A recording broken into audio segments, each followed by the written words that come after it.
എന്റെ അമ്മോ, എന്റെ ജീവിതത്തിൽ ആദ്യമായിട്ടാണ് ഞാൻ ഇങ്ങനെ സംഭവം കാണുന്നത്. നീ എന്താ ശരിക്കും? പെരുമ്പാവൂരിൽ 2020 സ്ഥാനാർത്ഥി നടി ലക്ഷ്മി പ്രിയയാണ്. അപ്പോൾ എത്രത്തോളം ഒരു ആത്മവിശ്വാസത്തിലാണ് പെരുമ്പാവൂരിലേക്ക് ഇനി എത്തുകയാണ് അല്ലെ? ഒരോളം സൃഷ്ടിക്കാൻ തന്നെയാണ് ഈ സദാശിവം വന്നിരിക്കുന്നത്. അതെ, 100% ആത്മവിശ്വാസമുണ്ട്. എല്ലാവരോടും എനിക്കൊന്നേ പറയാനുള്ളൂ, ഇതൊരു മഹാസംഭവമാണ്. പെരുമ്പാവൂരത്തെ ഓൾമോസ്റ്റ് പ്രശ്നങ്ങളും എനിക്കറിയാം. ഇത് കേട്ട് നോക്കണം, നേരിട്ടറിയിക്കാവുന്ന കാര്യങ്ങളാണ്. എനിക്കും ഒരുപാട് കാര്യങ്ങൾ ജനങ്ങൾക്ക് വേണ്ടിയിട്ട് ചെയ്യാൻ പറ്റും എന്നൊരു ആത്മവിശ്വാസവും സന്തോഷവും അഭിമാനവും ഒക്കെയുണ്ട്. വെറുതെ ചാടി ചെന്നിട്ട് ചെയ്യാവുന്ന ഒരു കാര്യമല്ല സ്ഥാനാർത്ഥിത്വം എന്ന് പറയുന്നത്. വിചാരിച്ചത് വെള്ളയപ്പങ്ങാടിയിൽ വെള്ളയപ്പം ഉണ്ടാക്കണ പോലെ ടീം ടീം ടീം എന്ന് പറഞ്ഞുണ്ടാക്കിയതാ. ഇത് കഷ്ടപ്പെട്ട് തന്നെ കിട്ടും. ഞങ്ങൾ കുറച്ച് നാളുകളായിട്ട് ഇതിനെ പറ്റിയിട്ടുള്ള ഡിസ്കഷൻ, ജനങ്ങൾക്കും അവരുടെ മനസ്സിലുള്ള കാര്യങ്ങൾ, അവർക്ക് എന്താണ് ആവശ്യങ്ങൾ എന്നുള്ളത് തീർച്ചയായിട്ടും എന്റെ അടുത്തും പറയാനായിട്ട് അവർക്ക് സാധിക്കും. എന്റെ ഈ നേട്ടത്തിൽ ഒരു മലയാളിയും അഭിമാനം കൊള്ളണം, ഇതൊരാഘോഷമാക്കി മാറ്റണം. പ്രധാനപ്പെട്ട നടന്മാരും നടിമാരും ഒക്കെ വരില്ലേ പ്രചാരണത്തിന്?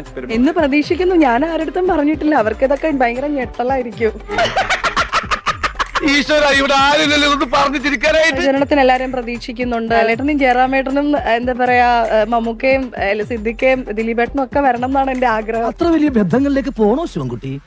റേഷൻ കട മറന്ന് മണ്ണെന്ന് വാങ്ങണോ? ആശംസകൾ. നല്ല ഐശ്വര്യമുള്ള കൈ. എന്താണോ ഞെട്ടുന്നത്?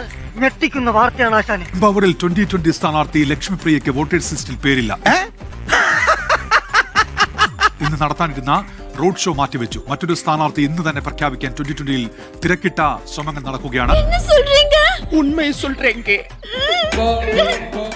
വോട്ടേഴ്സ് ലിസ്റ്റിൽ ലക്ഷ്മി പ്രിയയുടെ പേരില്ല. അങ്ങനെ ആവുമ്പോൾ മത്സരിക്കാൻ സാധിക്കുകയില്ല. SIR ഫോം ഒക്കെ പൂരിപ്പിച്ച് നൽകണമായിരുന്നു. അപ്പോൾ അത് നൽകാത്തതാണോ? അവർക്ക് ഇതൊക്കെ ഭയങ്കര ഞെട്ടലായിരിക്കും.